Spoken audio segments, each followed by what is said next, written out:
دنیا کے 7 قدیم عجائبات۔ ناظرین، زمانہ قدیم کے 7 عظیم تعمیراتی شاہکاروں کو 7 عجائبات عالم کہا جاتا ہے۔ عجائبات کی یہ فہرست 304 سے 305 قبل مسیح کے دوران ترتیب دی گئی، تاہم مذکورہ فہرست زمانے کے دستبرد کی نظر ہو گئی۔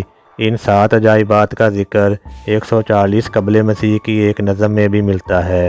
ان میں اہرام مصر تو ابھی تک موجود ہے، جبکہ باقی زلزلوں اور آتش زدگی جیسی قدرتی آفات کی نظر ہو گئے۔ اس ویڈیو میں ان 7 قدیم عجائبات کی تفصیل بیان کی جا رہی ہے جو آپ نے پہلے کبھی نہیں سنی ہوگی، لہٰذا اس ویڈیو کو مکمل دیکھیں۔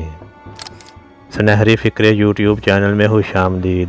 نئے آنے والے سامعین سے گزارش ہے کہ اس چینل کو سبسکرائب کر دیں اور بیل آئیکن کو دبا دیں، جو کہ بالکل فری ہے۔ نمبر 1، حرم خوفو۔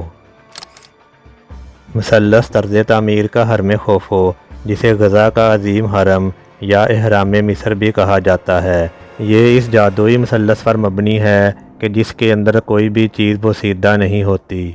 یہ حرم غزہ کے 3 بڑے اہراموں میں سے سب سے قدیم اور بڑا ہے۔ یہ مصر کے شہر غزہ میں واقع ہے، جس کی نسبت سے اسے غزہ کا عظیم حرم کہتے ہیں۔ ماہرین مصریات کے مطابق یہ حرم 3560 سال قبل مسیح میں خوفو فرعون کے مقبرے کے طور پر استعمال ہوا۔ اس کی بلندی 146.5 میٹر یعنی 481 فٹ ہے۔ 3800 سال تک اس عظیم حرم کا شمار انسانی ہاتھ سے بنائی ہوئی سب سے اونچی تعمیر میں ہوتا تھا۔ کچھ لوگوں کے خیال میں خوفو بادشاہ کا وزیر ہمیونو اس کا معمار تھا۔ اس کی تعمیر میں استعمال ہونے والا پتھر تقریباً 2.3 ملین بلاکوں پر مشتمل ہے۔ نمبر 2، بابل کے معلق باغات۔ بابل کے معلق باغات دنیا کے 7 قدیم عجائبات میں سے دوسرے نمبر پر شمار ہوتے ہیں، اور یہ وہ واحد عجوبہ ہے جس کا اصل مقام ابھی تک معلوم نہیں ہو سکا۔ 6 صدی قبل مسیح میں بنو قد نظر یعنی بخت نصر کے عہد میں بابل یعنی عراق میں کلدانی سلطنت کا احیاء ہوا، تو اس نے اپنی ملکہ شاہ بانو کے لیے یہ عظیم الشان باغات تعمیر کرائے، جس نے اپنے وطن کے سبزہ زار اور حسین وادیاں کھو دی تھیں۔ یہ بابل عراق کے شہر میں واقع تھے جو شاہی باغ کے طور پر استعمال ہوتے تھے۔ ان باغات کی اونچائی 80 فٹ تھی اور یہ حقیقتاً معلق نہ تھے۔ نمبر 3، رہودز کا مجسمہ۔ رہودز کا مجسمہ کولوسس آف رہودز یونانی دیومالا کے ایک سورج دیوتا ہیلیوس کا عظیم مجسمہ تھا جو رہودز شہر میں واقع تھا۔ اس کا شمار قدیم دنیا کے 7 عجائبات عالم میں کیا جاتا ہے۔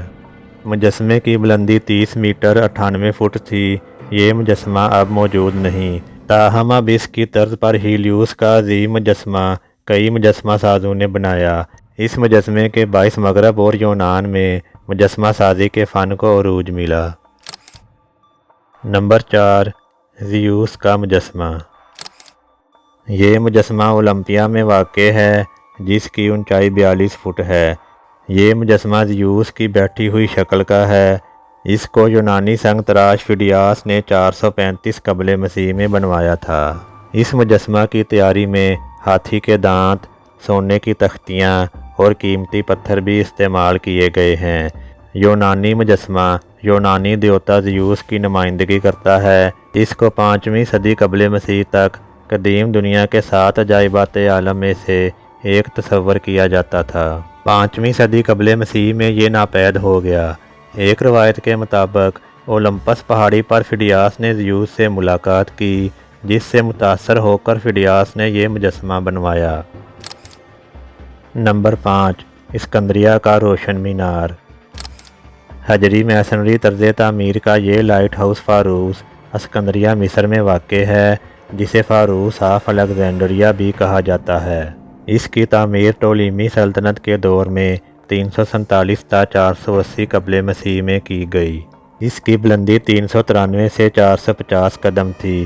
مانا جاتا ہے کہ یہ انسان کی بنائی ہوئی دنیا کی سب سے بلند تعمیر ہے۔ اس کا شمار قدیم دنیا کے عجائبات عالم میں ہوتا ہے۔ 3 بڑے زلزلوں کی وجہ سے تباہ شدہ یہ مینار کھنڈر میں تبدیل ہو چکا ہے۔ واضح رہے کہ مصر کی قدیم پہچان اسکندریہ کا یہ لائٹ ہاؤس ہے۔ نمبر 6 موسولس کا مزار۔ دنیا کا یہ تعمیراتی عجوبہ موسولس کے نام سے موسوم ہے۔ اس کی تعمیر 350 تا 353 قبل مسیح میں قدیم یونانی شہر حالی کارناسس، جو اب ترکیہ کا بودھ روم ہے، کے پاس ہوئی۔ اس کی تعمیر اشیمانید سلطنت کے دوران ہوئی، جو قدیم یونانی طرز کا ہے۔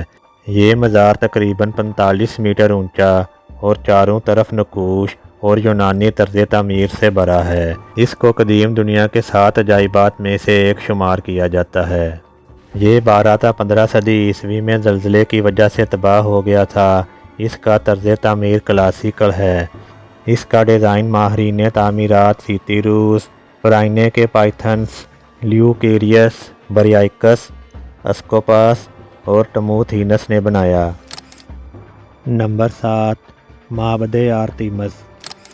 یہ ایک یونانی دیوی آرتیمس کے لیے وقف کیا گیا معبد تھا، جس کا شمار قدیم دنیا کے 7 عجائبات عالم میں ہوتا ہے۔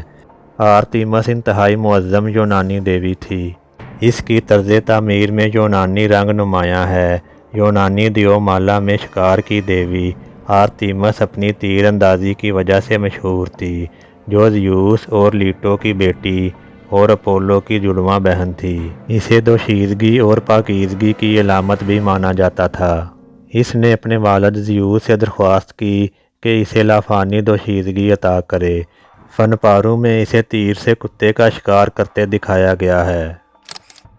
امید ہے یہ دلچسپ اور معلوماتی ویڈیو آپ کو پسند آئی ہوگی۔